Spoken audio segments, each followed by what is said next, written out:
और ये शुरू के दिन से आंदोलन क्रिएट किया इन्होंने, जयपुर के लिए अभियान चलाया। मुझे बहुत अच्छा लगा, इन्होंने अभी मुझे कहा था हमारा आंदोलन नहीं है, अभियान है। और सब पार्टियों के लोग, सब धर्मों के लोग, सब जाति धर्म के लोग मिलकर जयपुर की आन बान और शान को लेकर, जयपुर एक हेरिटेज सिटी है। और आपको पता है जयपुर के राजा जय सिंह ने जब जयपुर बसाया तो जयपुर के पट्टे में लिखा ठिकाना गोविंद देव जी। जयपुर के मालिक जयपुर के राजा नहीं है, गोविंद देव जी महाराज हैं। तो गोविंद देव जी महाराज को जो अपना इष्ट देव लेकर मानते हैं, क्योंकि राजा ने तो हिंदू मुसलमान सिख ईसाई फारसी जैन बौद्ध सबको बसाया। आजादी से पहले से मंदिर मस्जिद गिरजाघर गुरुद्वारा जैन मंदिर बौद्ध टेम्पल सब यहाँ पर राजा ने बसाया। और पूरी दुनिया से ठठेरों का भी मोहल्ला है, चीतों का भी मोहल्ला है यहाँ पर। यहाँ पर आप जाते हो जयपुर में तो आपको पता है कहीं थाल की बर्फी मिलती है, कहीं स्पेशल कचौरी मिलती है। आज से नहीं, राजा के ज़माने से मिलती है। तो जयपुर का प्यार और प्रेम देखकर इन लोगों ने एक इशू उठाया कि हमारे जो 250 वार्ड है वो 250 वार्ड एक साथ रहें, जयपुर उत्तर और दक्षिण नहीं हो, जयपुर जयपुरी रहे। और इनके साथ स्कूल कॉलेज यूनिवर्सिटी व्यापार मंडल सारे सब इनके साथ जुड़कर, पहले भी आकर मुझसे मिले, तब भी मैंने स्टेटमेंट दिया था और कहा था जयपुर जयपुरी रहेगा। जयपुर की 50 लाख से ज़्यादा की आबादी जो ये चाहती है कि जयपुर जयपुरी रहे, जयपुर को जयपुर उत्तर और दक्षिण में नहीं बांटा जाए, और वो आवाज़ इन्होंने उठाई।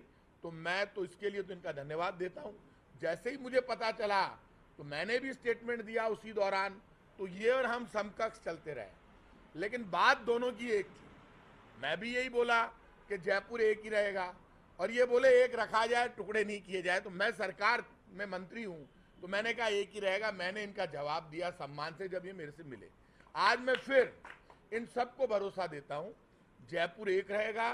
250 वार्ड जो हैं हेरिटेज और इसके ग्रेटर के, दोनों एक ही रहेंगे। मेरा ये मानना है कि जयपुर के लिए हम सब पार्टी से, जाति से, धर्म से, राजनीतिक टकराव से ऊपर उठकर जयपुर के सम्मान के लिए पूरी सरकार, हम सब सारे विधायक ये चाहते हैं कि जयपुर एक ही रहेगा। आज वापस ये मेरे से आकर मिले, क्योंकि इन्होंने शाम को एक प्रोसेशन कॉल किया है, उस पर मैं कुछ नहीं बोलना चाहता, क्योंकि वो इनका खुद का पर्सनल मामला है। ये जो भी चाहे वो करे, लेकिन जब आज ये मेरे पास आए हुए हैं तो मैं इनको भी भरोसा देता हूँ, जयपुर के लोगों को भरोसा देता हूँ कि जयपुर एक रहेगा। कल मेरी जितने भी विधायक हैं उन सब से भी बात हुई, वो भी सारे जयपुर एक रखने के पक्ष में हैं, चाहे वो कांग्रेस के विधायक हैं चाहे वो बीजेपी के विधायक हैं। सरकार में यहाँ से विधायक होने के नाते और मंत्री होने के नाते मेरी कुछ जिम्मेदारी ज़्यादा बन जाती है।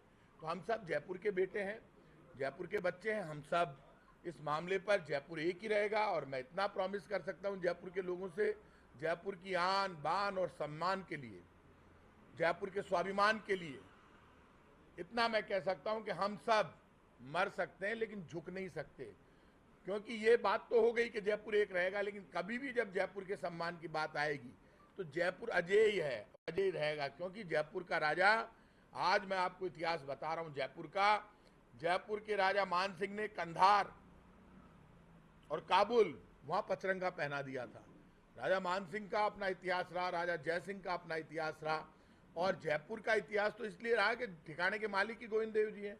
इसलिए यहाँ कोई झंझट नहीं है, आपस में कोई टकराव नहीं है। जाति और धर्म का हम सब मिलकर हमारा प्यार और प्रेम बना रहे, और जयपुर राजस्थान की राजधानी के रूप में जैसा था पहले वैसा ही बना रहेगा, ये सरकार की तरफ से मैं घोषणा करता हूँ। इसलिए आप निश्चिंत रहिए। इसी बात को लेकर आज सारे प्रेस के लोग यहाँ पर उपस्थित हैं, और कोई बात हो तो आप बता दो, इनसे पूछना चाहे तो आप बोलना चाहें। मैं आप सभी का स्वागत करता हूं। सर्वप्रथम जयपुर के नागरिकों के नाते जो सरकार की घोषणा के बाद जो जनता की असहमति थी, इन सभी नागरिकों ने इस सोच के साथ कि हमें सरकार को अपनी असहमति की भावना व्यक्त करनी है, हमने समय पे जो जयपुर के जनप्रतिनिधि थे सभी को ज्ञापन दिया। मैं उसमें साधुवाद प्रताप सिंह जी को देना चाहूँगा कि उन्होंने जिस दिन से ये बात शुरू हुई उस दिन से जयपुर की जनता के साथ इस विषय पे उन्होंने ताकत दी, और उन्होंने आश्वासन भी दिया, और समय समय पे आपके वक्तव्य भी आए कि जयपुर एक है और एक रहेगा। समय समय हम लोगों ने भी ज्ञापन के माध्यम से विभिन्न कार्यक्रमों के माध्यम से और विभिन्न मंदिरों में आरती के माध्यम से सरकार के तक अपनी भावना पहुंचाने का प्रयास किया। और निश्चित रूप से हम ये जो सब कर रहे हैं केवल किसी धर्म, जाति, दल, राजनीति से अलग हट होकर जो हमारा पहला धर्म है जयपुर के नागरिक के नाते कर रहे थे और जयपुर के नागरिकों के बिहाफ पे ही कर रहे थे। और इसी दृष्टि से हम लोगों ने आज 10 जून का जो पैदल मार्च तय किया कि सरकार तक अपनी भावनाओं पहुंचाने का और अपनी असहमति व्यक्त करने का। आज हम इस संदर्भ में प्रताप सिंह जी साहब से मिले और उन्होंने हमें आश्वस्त किया कि मैं जयपुर का नागरिक हूँ, जयपुर का जनप्रतिनिधि हूँ और राजस्थान सरकार का प्रतिनिधि भी हूँ। इस नाते मैं आपको विश्वास दिलाता हूँ कि सरकार जो हमारी 250 वार्डों की जो मांग थी उस पर सरकार आगे नहीं बढ़ेगी। 250 वार्ड का वार्ड जयपुर रहेगा। तो मैं निश्चित रूप से आज इस अवसर पर आपका, पूरी जयपुर की जनता की ओर से आपका आभार प्रकट करता हूँ। साथ ही चूँकि हम लोगों ने सरकार को अपनी भावना व्यक्त करने की दृष्टि से हमने प्रदर्शन तय किया था और आज तक के सभी कार्यक्रम नागरिकों की सहभागिता के साथ किए थे। निश्चित रूप से आज शाम हम सब लोग वहाँ पर एकत्र होंगे और उसके अंदर जो आज प्रताप जी ने हमें जो बात कही है उस भावना को हम जनता के बीच में पहुँचाएंगे। साथ ही मैं प्रताप सिंह जी से आग्रह करता हूँ कि जयपुर के नागरिक के होने के नाते, जनप्रतिनिधि होने और सरकार के प्रतिनिधि के होने नाते आप वहाँ पर आएँ और पूरी जयपुर की जनता को ये विश्वास दिलाएं कि जयपुर एक है, एक रहेगा। पुनः मैं इस अवसर पर मीडिया का भी बहुत अधिक आभार प्रकट करना चाहूँगा क्योंकि मीडिया का भी इस जो विषय पे जो जयपुर को एक रखने में सभी मीडिया संस्थानों ने बहुत अधिक सक्रियता के साथ, सहभागिता के साथ, जनता को जागरूक करने के साथ जो आप लोगों ने सब लोगों की सहभागिता रही। तो निश्चित रूप से ये आज जो परिणाम है वह सरकार के में प्रताप सिंह जी का, जयपुर के जनता के नाते हम सभी का और मीडिया के आप सभी लोग का, हम जो जयपुर के नागरिकों के नाते जो योगदान रहा मैं उसका आभार भी प्रकट करता हूं। और निश्चित रूप से एक विश्वास दिलाता हूं कि इस भाव से जो एक मेरा जयपुर है, हमारा एक जयपुर है, शेष जयपुर के भाव को लेकर हम लोग, जैसे प्रताप जी ने कहा कि हम आगे बढ़ेंगे और जयपुर को एक नई ऊंचाइयों तक और एक अधिक व्यापक तरीके से हम इसको फैलाएंगे। आप सभी का पुनः मैं बहुत बहुत आभार, प्रताप सिंह जी का भी मैं अपने सभी साथियों की ओर से बहुत बहुत आभार प्रकट करता हूँ और पूरी जयपुर की जनता का मैं इस अवसर पर भी आभार प्रकट करता हूँ। जय हिंद। देखिए, जिस प्रकार से पिछले 3-4 महीने पहले निर्णय हुआ कि जयपुर का बंटवारा होगा, मैं भाई प्रताप सिंह जी को विशेष धन्यवाद देना चाहता हूँ। अकेले मंत्री थे जिन्होंने कहा कि जयपुर को बंटने नहीं दूंगा, टूटने नहीं दूंगा। और सबसे बड़ी बात, एक गैर राजनीतिक आंदोलन चला जिसमें आप सब लोगों का हमें साथ मिला। मारो जयपुर, प्यारो जयपुर एक अभियान हमने प्रारंभ किया था। मैंने प्रताप जी को बताया कि ये आंदोलन नहीं था, एक अभियान था। जिस अभियान में ज्योति खंडेलवाल जी, सुनील कोठारी जी, मैं स्वयं और हमारी पूरी जयपुर शहर के सामाजिक संगठन, व्यापारिक संगठन, यहाँ तक कि जयपुर के सारे संत महंत, प्रताप जी आपको आश्चर्य होगा कि जयपुर के सारे संत महंतों ने आके आरती में हिस्सा लिया। और इस बार तो तय किया था कि सूर्य मंदिर में जाके आरती करेंगे। जोर बहुत आया, सूर्य मंदिर चढ़ने में जोर आता है आजकल, करके आए आरती वहाँ भी, लेकिन फिर भी लोग पहुँचे। आज का जो हमारा प्रदर्शन नहीं था, ये हमारे मौन जुलूस निकालने वाले थे, हाथ में तख्तियाँ लेने वाले थे और ये बात कहने आए थे कि हम आग्रह करने आए हैं सरकार से कि इस फैसले को पीछे हटाएं और इसमें हटे, क्योंकि ये फैसला ना तो जनप्रतिनिधियों से पूछ के लिया गया है, ना सरकार में बैठे मंत्री से पूछ के लिया गया है। ये कुछ अधिकारियों ने बैठ के तय कर लिया कि जयपुर के 2 टुकड़े करेंगे। तो जयपुर के लोगों से तो बात करो आप। तो भाई प्रताप सिंह जी ने इस पर आगे पहल करी, इनको बहुत बहुत धन्यवाद। ज्योति खंडेलवाल जी और मैं दोनों कांग्रेस के प्रतिनिधि के रूप में इनके साथ काम कर रहे थे, बीजेपी के नेता साथ काम कर रहे थे। ये सबका एक सामूहिक प्रयास था कि हम जयपुर को टूटने नहीं देंगे और प्रताप जी ने इस पर पहल करके आज यहाँ घोषणा भी करी और इसके पहले भी इन्होंने बोला है। हम प्रताप जी से भी आग्रह करते हैं कि आज क्योंकि जयपुर के सारे सामाजिक संगठन, व्यापारिक संगठन वहाँ इकट्ठा होने वाले हैं, किसी के मन में ये नहीं विचार आए कि हम 20 लोगों ने मिलकर तय कर लिया और प्रताप जी से मिलकर फैसले को वापस ले लिया। यह आंदोलन आज हमारा खत्म हो रहा है, लेकिन इसके पहले प्रताप जी से मेरा आग्रह है कि 5 मिनट के लिए आकर के जो बात जनता को पहुँचानी चाहिए उसको पहुँचाने का प्रयास करें। धन्यवाद। ज्योति खंडेलवाल जी। ज्योति जी, जयपुर शहर को हमारी जो भावना इसमें निकल करके आप इधर आ जाओ, ज्योति जी इधर आ जाओ, आप सुन इधर आ जाओ, ऐसे करो।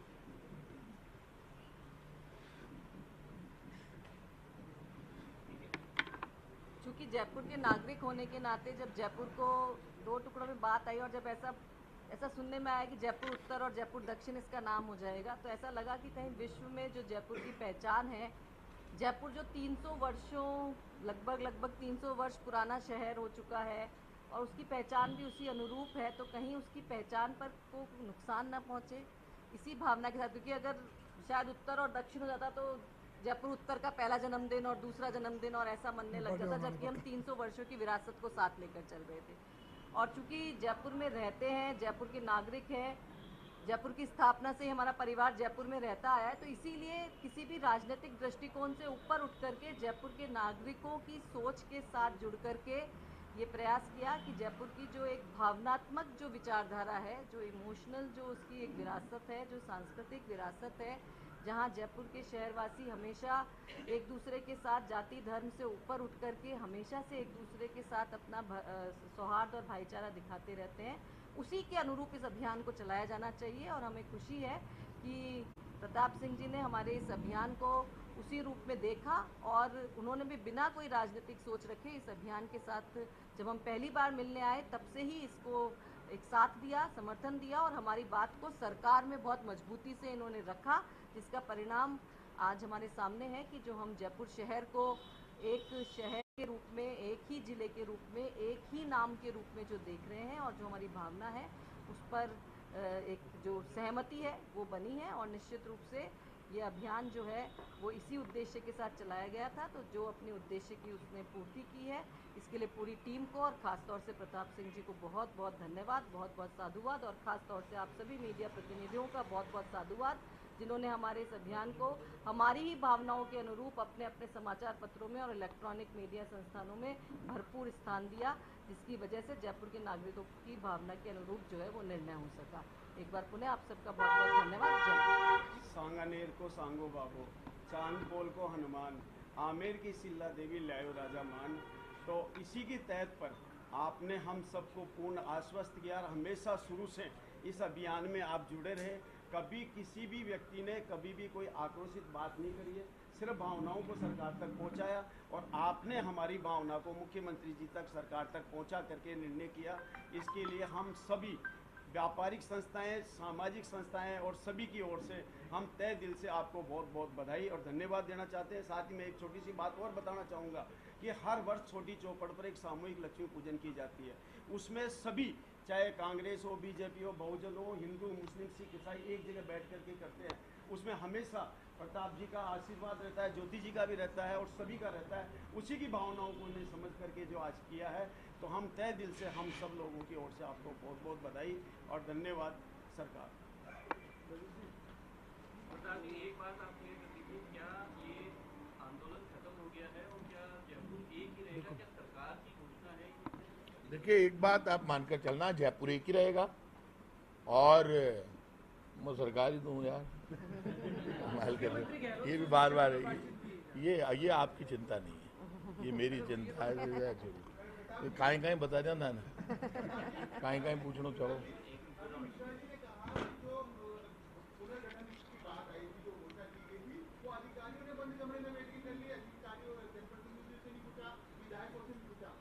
ये तो मैं पहले ही कह चुका हूं यार पीयूष जी के, ये जो घोषणा जब हुई तो हमसे ये कैबिनेट में डिस्कस नहीं हुआ था, अधिकारियों ने हमसे बात नहीं की थी, तो मैं पहले कह चुका हूं कि ये कैबिनेट में डिस्कस नहीं हुआ था। होता तो जयपुर के उत्तर और दक्षिण के लिए मैं हाँ कर देता क्या, और यदि सरकार ने कर भी दिया तो सरकार हमेशा जिद से नहीं चलती, सरकार प्यार और प्रेम से चलती है। सरकार के ही एक हिस्से ने कह दिया ना कि भाई अब जयपुर जयपुर ही रहेगा, बाकी जो चाहते, आज मान लीजिए दूदू बनी है राजधानी और इधर बनी है कोटपुतली, तो ग्रामीण का कोई दूदू में जाना चाहे तो चले जाए। हालत यह है कि कल मेरी लालचंद कटारिया जी से बात हुई, वो इस बात से नाराज है कि जोबनेर को दूदू में शामिल कर रहे हैं, तो उनका हक है नाराजगी व्यक्त करने का। तो कोई भी आदमी अपनी बात कहता है, मेरी बात हुई, वो भी मिनिस्टर है, जयपुर राजधानी है, राजधानी ही रहेगी, ये बात हम क्लियर कर चुके। इसमें मैं अब माँ न कहीं हूँ बारह गए, तो छोड़ो ना, बारह हो रही हो जो बता रही हूँ था ना यार, और बताओ। देखिए आंदोलन, मेरी बात सुनिए, ये अभियान इनका है, शाम को सुबह ये क्या करेंगे वो ये करेंगे, उसको लेकर मैं इनको नहीं टोक रहा। ये सब मेरे परिवार के सदस्य हैं, ये आकर यहाँ बैठे हैं और मेरे साथ बैठे हैं। मैंने अपनी बात कह दी, वो मैं पहले से करूँ, मैं इनको क्यों रोकूंगा, मेरे समझ में नहीं आ रही। ये तो खुद समझते, मैंने घोषणा कर दी, अब इनके लोग इकट्ठे होंगे, उनके बीच में ये कह देंगे भाई शाम को क्या करना है क्या नहीं करना है, ये फैसला करेंगे। बाकी जयपुर एक रहेगा, 250 वार्डों का जयपुर रहेगा, ग्रेटर और हेरिटेज एक रहेंगे, जयपुर उत्तर दक्षिण नहीं होंगे। जयपुर राजधानी में हम चाहे कितने ही एसपी बिठा दें, अभी 4 है, उसके 15 कर दें, एसडीएम ज्यादा कर दें, लेकिन उत्तर दक्षिण नहीं होगा, जैसा जयपुर था वैसा ही रहेगा। देखो प्रताप जी ने सही कहा, अभियान हमारा जो है, ये जो अभियान है ये अभियान हमारा था जयपुर आपने के। ये कहा था कि अफसरों ने ये कर दिया, ये घोषणा तो मुख्यमंत्री जी ने की थी। मैं एग्री कर रहा हूँ ना, मुख्यमंत्री जी ने की थी, तो अब मैं मंत्री कह रहा हूँ ना, मुख्यमंत्री जी हमसे अलग तोड़ना, हमारे परिवार के ही तो सदस्य हैं। देखिए अभियान हमारा समाप्ति पर है, क्योंकि हमारा अभियान था 2 टुकड़े नहीं हो। जब राजस्थान के सरकार के कैबिनेट मंत्री जी ने पहले भी कहा और आज कह रहे हैं, सबके सामने कह रहे हैं कि 2 टुकड़े नहीं होंगे, तो अभियान हमारा समाप्त है। आंदोलन नहीं था हमारा ये, लेकिन शाम को हमारे कांग्रेस प्रोसेस ने इकट्ठा किया हुआ है, तो वहाँ जाकर के इस अभियान को औपचारिक रूप से हम लोग वहाँ समाप्त करेंगे। मैं सबके बीच में कह रहा हूँ, भाई साहब ने हम सबको बताया है। मैंने कहा कि जयपुर के नागरिक के नाते, जयपुर के जनप्रतिनिधि के नाते, सरकार में कैबिनेट मंत्री के ऐसे से इन्होंने आपने बताया कि जयपुर एक रहेगा। और इसी तरीके से जो आज का अभियान है, शाम का जो पैदल मार्च है, हमने भाई साहब से आग्रह किया है कि उस पैदल मार्च में आप वहाँ पे आएँ और जनता के बीच में सरकार की और आपकी जो भावना है उसको हम सब पे बताएं। और अगर आप पधारेंगे हम उसका स्वागत करते हैं, सभी लोग उसका स्वागत करेंगे। धन्यवाद भी देंगे इनका। और आप सभी लोग भी सादर आमंत्रित है। जयपुर का विषय जयपुर के लिए और हम सबके लिए एक निश्चित रूप से मजबूती के ताकत शाम को 5:30 बजे। नहीं तो प्रताप जी के सम्मिलित होने से ही भाई जयपुर की जनता ये मान लीजिएगा कि बिल्कुल मान लिया प्रताप जी सम्मिलित नहीं हुए ये माना जाएगा अभियान की घोषणा कर दी। क्या बचा और कोई बात है? कर ही दिया है ना। अपना जो चुनावी मुद्दा रहेगा राज्य सरकार का, उसमें ओपीएस और महंगाई राहत कैंप का कितना महत्वपूर्ण रोल रहेगा और किस तरह की 25 जिलों का अभी दौरा किया सीएम साहब। एक मिनट, ये जो एक मिनट रुको भाई, ओपीएस और महंगाई राहत कैंप का कितना बड़ा मुद्दा मानते हैं आगामी चुनाव में? एक चीज और बोलना चाहती हूँ, शाम को जो 4:30 बजे पीसीसी में मीटिंग है ना आज रंधावा जिले में, उसमें भी मैं आज गई। मेरे पेरेंट्स की 50th वेडिंग एनिवर्सरी। बहुत धन्यवाद। अब बाकी बातें कर लें अपन, बैठे हैं तो बाकी बातें कर लें।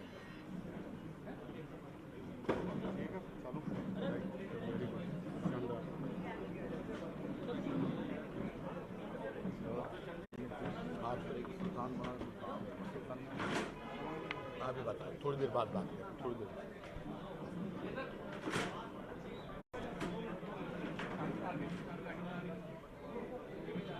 अजी भाई साहब, वो आप वाली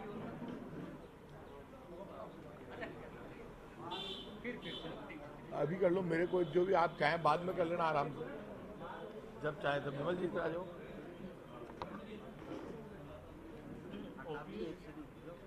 ये पढ़ लो कि इसके ऊपर कुछ बोल दो तो ज़्यादा अच्छा रहेगा। आपसे सुनी थी, आपकी तारीफ की आप इसी के ऊपर अगर बोल लो तो ज़्यादा खुलासा हो जाएगा। क्योंकि जज जाहिर ने छानबीन करके IAS अधिकारी का नाम निकाल के आधा ले आया, आधा फिर आ देगा। जग जाई ने तहल का मचा दिया। बता दो कौन मीडिया ने IAS अधिकारी अरे का मान खुलासा किया है जो मैंने जग जाए, हमारे दोस्त हैं अरुण जी। सर, ओपीएस का और महंगाई राहत कैंप का क्या रहेगा?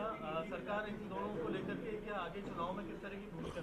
देखो, ओपीएस को लेकर तो मुख्यमंत्री जी हर बार बोल चुके हैं, पूरे देश में ओपीएस के मुद्दे पर बीजेपी बैकफुट पर है और बीजेपी को ओपीएस के मामले में स्थिति क्लियर करनी चाहिए। भारतीय जनता पार्टी राजस्थान के नेता ये बताएं कि ओपीएस को लेकर उनके क्या विचार है। भारतीय जनता पार्टी तो ओल्ड पेंशन स्कीम का विरोध करती है और वो कहते हैं कि ओल्ड पेंशन स्कीम हम तो कर्मचारियों को नहीं देंगे। बीजेपी वालों ने कब कहा कि हम ओल्ड पेंशन स्कीम देंगे? मैं आज आपसे कह रहा हूं, राजस्थान के लोगों को तय कर लेना चाहिए, ये ओपीएस ओल्ड पेंशन स्कीम, ये 100 यूनिट तक बिजली फ्री, 200 यूनिट तक टैक्स फ्री, ये फ्री सैनिटरी नैपकिन, ये 25 लाख तक का प्राइवेट हॉस्पिटल में इलाज फ्री, ये दवाई फ्री सरकारी अस्पताल में इलाज फ्री, 10 लाख तक का दुर्घटना बीमा और 1 करोड़ लोगों को बुजुर्ग विकलांग विधवा पेंशन, 2000 यूनिट तक किसानों को बिजली फ्री। रोडवेज में जो एग्जाम देने जा रहे हैं उन बच्चों को रोडवेज में फ्री यात्रा, महिलाओं को 50% रोडवेज में फ्री। ये सारे काम करने वाली सरकार राजस्थान की कांग्रेस की सरकार है। यदि लोगों ने कांग्रेस की सरकार जीतेगी तो इस तरह के काम आगे बढ़ेंगे, पब्लिक वेलफेयर के, पब्लिक रिलीफ के, महंगाई राहत देने के, रोजगार देने के, माँ बहन बेटी को सम्मान के, क्योंकि हमारी एक ही सोच है, कोई भूखा नहीं सोना चाहिए और इलाज के अभाव में किसी की मौत नहीं होनी चाहिए। इसीलिए तो हम राइट टू हेल्थ लेकर आए, पहला राज्य बना राजस्थान जो राइट टू हेल्थ लेकर आया। इसलिए मैं आज बीजेपी के लोगों से कहूंगा, केंद्र सरकार का कोई काम है तो वो बताओ, तुम्हारे आदर्श गांव कहां पर है वो ढूंढ के लाओ, लोग ढूंढ रहे हैं, तुम्हारे 25 MP कहां है वो लेकर आओ। सिर्फ बातें ही बातें करते हो बीजेपी के लोगों, कोई काम तो बताओ। और आज कह रहा हूं, सुन लेना, बीजेपी के हड़कंप मचा हुआ है दिल्ली में। बीजेपी खुद पेट्रोल डीजल गैस सिलेंडर सस्ता करने की तैयारी कर रही है, क्योंकि राजस्थान में 79 लाख लोगों को 500 रुपए में सिलेंडर राजस्थान की कांग्रेस की सरकार देने जा रही है। कर्नाटक में बीजेपी का सफाया हो गया, इन्होंने राहुल गांधी का मकान खाली कराया, राहुल गांधी की सदस्यता छीन ली। बजरंगबली ने बीजेपी वालों से मकान भी खाली करा लिए, कार्यालय भी खाली करा लिए, बीजेपी की सदस्यता भी छीन ली। इसलिए बजरंगबली का आशीर्वाद भी हमको मिल गया। नारे लगा रहे थे बजरंगबली की जय लगाओ और बीजेपी का बटन दबाओ, बजरंगबली की जय लगी, राहत का बटन दब गया कांग्रेस का। इसलिए आप राहुल गांधी का मकान खाली कराओगे तो बजरंगबली आपका भी कराएगा। लेकिन इसके बाद बीजेपी वालों ने उल्टा काम कर दिया, जिसका पाप इनको लगेगा। इन्होंने बजरंगबली का नाम लेना छोड़ दिया, जय लगाना तो दूर की बात है, नाम ही नहीं ले रही है। तो अब जो माहौल इन्होंने क्रिएट किया है वो सिर्फ इसलिए क्रिएट कर रहे हैं कि बीजेपी चाहती है कि कांग्रेस का काम दब जाए और दूसरी बातें आगे आ जाए। इसलिए बीजेपी ये सारा इश्यू क्रिएट कर रही है। बीजेपी का कोई भी आदमी डेवलपमेंट के काम पर, केंद्र सरकार के और राज्य सरकार के काम पर बहस करने को तैयार नहीं है। कई बार मैंने चुनौती दे दी कि बीजेपी का कोई आदमी जनता की अदालत में बैठे और बहस करे कांग्रेस और बीजेपी के कामों पर। और आज मैं कह रहा हूं आपसे कि फैसला अब इस बात का होना चाहिए, वोट का अधिकार उसको मिलना चाहिए, वोट जो काम करे। कांग्रेस जीतेगी तो सच्चाई का, ईमानदारी का, काम का बोलबाला होगा पूरे देश में। नेता लोग डरेंगे और हर पार्टी ये सबक लेगी कि काम करोगे तो जीतोगे, काम और सच्चाई ईमानदारी की जीत होगी तो हम लोग भारी अंतर से जीतेंगे। जनता का हमारे साथ समर्थन है। मैं रोज सुबह, आजकल मेरी कॉन्स्टिट्यूंसी में पिछले 1 साल से जा रहा हूं, आज भी गया हूं, भारी सम्मान लोग देते हैं, एक भी जगह कोई विरोध नहीं है। लोग हमारी योजनाओं से बड़े इंप्रेस है। इन्होंने मुद्दा बनाया था कि बिजली में है ना ये जो फ्यूल चार्ज ले रहे हैं, अब 100 यूनिट टोटल फ्री कर दिया, 0 बिल आएगा। 87% घरों में 0 बिल आएगा। आप मुझे ये बताइए, बीजेपी किस मुद्दे पर माहौल बनाने की कोशिश कर रही है? इसलिए बीजेपी को तो जनता सवाल पूछने के लिए खड़ी हुई है। ये तय है कि अब जब कांग्रेस मजबूत हो रही है, तो जब जब कांग्रेस मजबूत होती है तो देश की जनता को ताकत मिलती है। और अब बीजेपी झुकेगी और जनता के पक्ष में महंगाई को रोकने के लिए कुछ घोषणाएं करेगी। आप देख लेना, अब जीएसटी भी कम होगा, पेट्रोल डीजल भी सस्ता होगा, गैस सिलेंडर भी सस्ता होगा, क्योंकि लोकसभा के चुनाव भी, राजस्थान के चुनाव 6 महीने हैं तो लोकसभा के चुनाव में सिर्फ 12 महीने हैं भाई साहब। इसलिए फैसला सबका हो जाएगा। राजस्थान, MP और छत्तीसगढ़, ये 3 चुनाव है पहले, और इसके जस्ट बाद लोकसभा के चुनाव है, तो आर पार हो जाएगी। इस बार ये बीजेपी का हिसाब जनता बराबर कर देगी। प्रताप जी, कन्हैयालाल जो हत्या हुई थी उसके अंदर जो 2 जिन्होंने मुख्य भूमिकाएं निभाई आरोपियों को पकड़वाने में, शक्ति और प्रहलाद, अब उनको मुख्यमंत्री गहलोत ने उस टाइम पे शाबाशी भी दी, पीठ भी थपथपाई थी कि उनको सुरक्षा भी दी जाएगी और नौकरी भी दी जाएगी। अब उनके पास ना सुरक्षा है ना नौकरी है। कल उन्होंने बीजेपी का दरवाजा खटखटाया। देखिए, एक बात ध्यान रखना, वो लोग मुख्यमंत्री जी से मिल लिए थे, सेटिस्फाइड थे, और वो लोग उसके बाद मुख्यमंत्री जी से मिलने के बाद मेरे से भी मिले थे। अभी बीजेपी हर वो काम कर रही है, जैसे बम ब्लास्ट पे किया, पास में खड़ा करती है, फोटो खिंचा लेती है। तो ये मानकर चलना आप, जो लोग दोषी थे उनको हमने गिरफ्तार किया ठोक कर उसी वक्त, और बम ब्लास्ट के मामले में भी बीजेपी ने माहौल बनाया। मैंने 13 मई को देखा बीजेपी के लोग कलेक्ट्रेट पर, बीजेपी के 7 आदमी बैठे हुए हनुमान चालीसा पढ़ रहे थे। मैंने गाड़ी रोकी तो मैंने बुलाया तो एक जना नाराज हो गया। मैं आज 7 ही किया भाई, संख्या बहुत कम है। फिर मेरे को पीछे वाले ने कहा भाई साहब कर्नाटक में हार रही है बीजेपी, रिजल्ट भी तो आज ही आ रहे हैं, दिन गलत चुन लिया इन्होंने। तो मैंने उसको कहा मैं नाराज मत हो यार, तू टेढ़ा हो गया, देख वो दो जने क्या कर रहे हैं। और भाई साहब तो उल्टी पकड़ रखी है। तो उन्होंने हनुमान चालीसा उल्टी पढ़ रहे थे, फोटो खिंचा रहे थे हनुमान चालीसा। तो हनुमान चालीसा उल्टी पढ़ोगे तो हनुमान जी बीजेपी वालों तुम उल्टा ही करेंगे। हनुमान जी की हनुमान चालीसा हर आदमी घर में पढ़ता है, राम जी की आरती घर में पढ़ता है। आंदोलन का पहली बार ऐसा तरीका रहा है जब हमारे हनुमान जी महाराज को उल्टी हनुमान चालीसा पढ़ के चौराहे पर लाए। तो हनुमान जी तो हर चौराहे पर इलाज कर देते हैं। तो हनुमान जी तो उसके साथ हैं, हनुमान जी पांडवों के साथ थे जिन्होंने काम किया था। अर्जुन के झंडे पर कौन थे? हनुमान जी थे, नीचे कृष्ण भगवान थे। इसलिए हनुमान जी की कृपा भी हमारे ऊपर है। बीजेपी कुछ भी कर ले, अब दाव चलने वाला नहीं। कौन? देखिए अब उनकी उस वक्त तो मुख्यमंत्री जी से मिले थे, मेरे थ्रू वो नहीं मिले, मेरे से बाद में मिले थे। जिनके थ्रू मिले क्या बात हुई वो मेरे को आके बताएंगे तो मैं मुख्यमंत्री जी से जरूर बात करूंगा। मेरे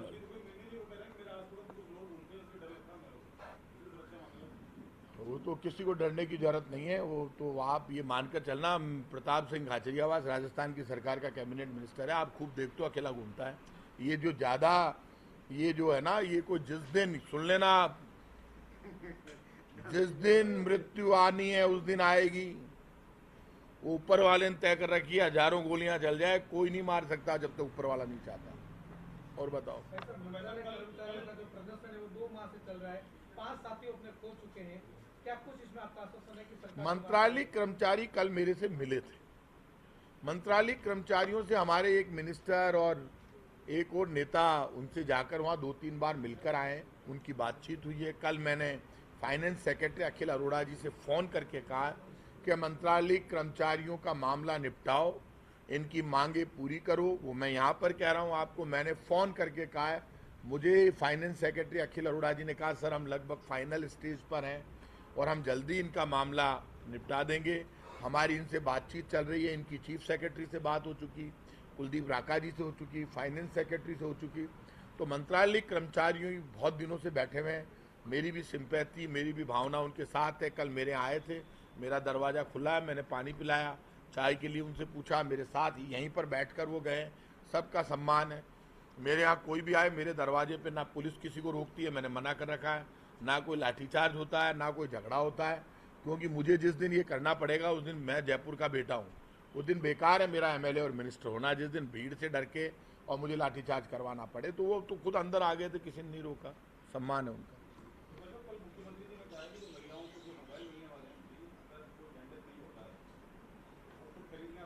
बिल्कुल, देखिए ये इस तरह के मामले जो मुख्यमंत्री जी खुद कह चुके हैं तो वो अखबार में आ चुकी।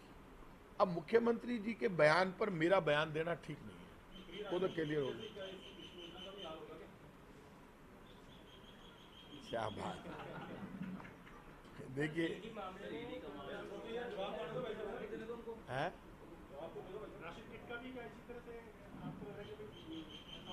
एक बात आप मान कर चलना, फ्री राशन किट जो अन्नपूर्णा किट का मामला है वो पहले खाद्य विभाग को करना था।